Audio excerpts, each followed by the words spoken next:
¿Cómo estaba el mundo antes de que naciera Freire? Nos situamos en la época de los felices años 20, un periodo de prosperidad económica que tuvo Estados Unidos en la década de 1920.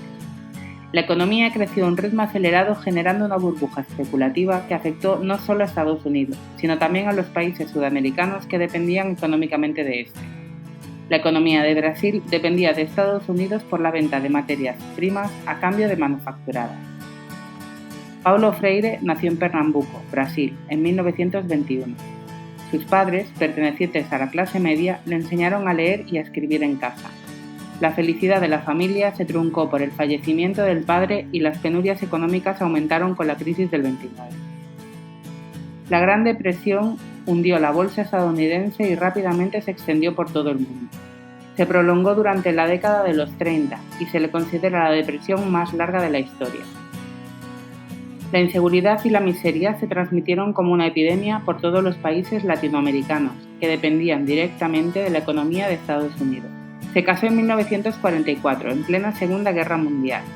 Se crearon dos alianzas principales, aunque la mayoría de las naciones se vieron implicadas. A diferencia de otras guerras, la mayoría de los afectados fueron civiles no combatientes. Las razones de ello se debieron a los bombardeos masivos perpetrados sobre grandes núcleos urbanos, la desnutrición, las enfermedades.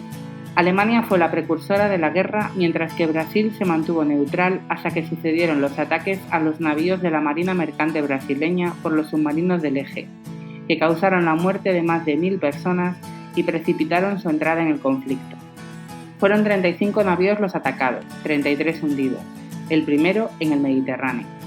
Por todo esto, Brasil le declaró la guerra a Alemania en 1942.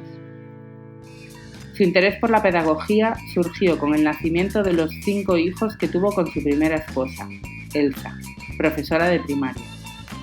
Con ella colaboraría durante toda su vida.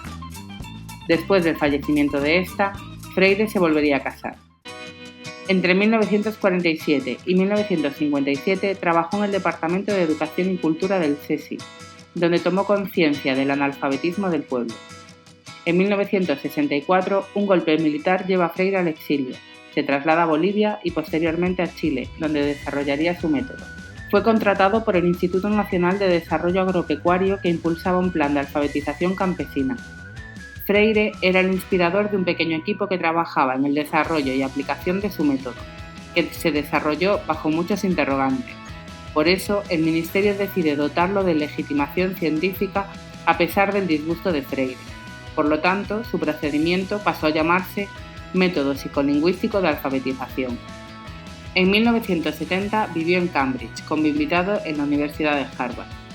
Permaneció en Ginebra 10 años, contratado por el Consejo Mundial de las Iglesias. Freire crea con unos amigos el Instituto de Acción Cultural, que le sirve de apoyo pedagógico. Se llevó el método a Guinea-Bissau. El desafío era enorme. Se trataba de contribuir al nacimiento de una nación, con un territorio pequeño y con 800.000 habitantes plurilingües. La experiencia fue un fracaso.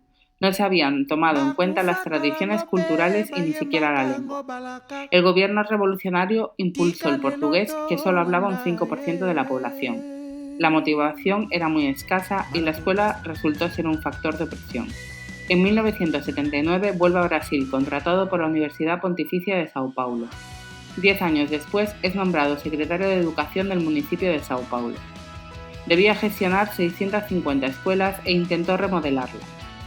Se puso en marcha un movimiento de alfabetización a través del Foro de los Movimientos Populares de Alfabetización. Freire dio seminarios, conferencias y recibió honores a través del mundo. Son innumerables los premios y otras muestras de reconocimiento que se le concedieron por instituciones de todo tipo, como la UNESCO. Recibió el doctorado honoris causa por 29 universidades. La muerte sorprendió a Freire preparando un viaje a La Habana y otro a Cartagena de Indias para eventos de la Internacional de la Educación y de la Acción Social Alternativa. El pensamiento de Freire, en permanente evolución durante 40 años, es difícil de clasificar. Él solía decir: «Yo quisiera morir dejando un mensaje de lucha».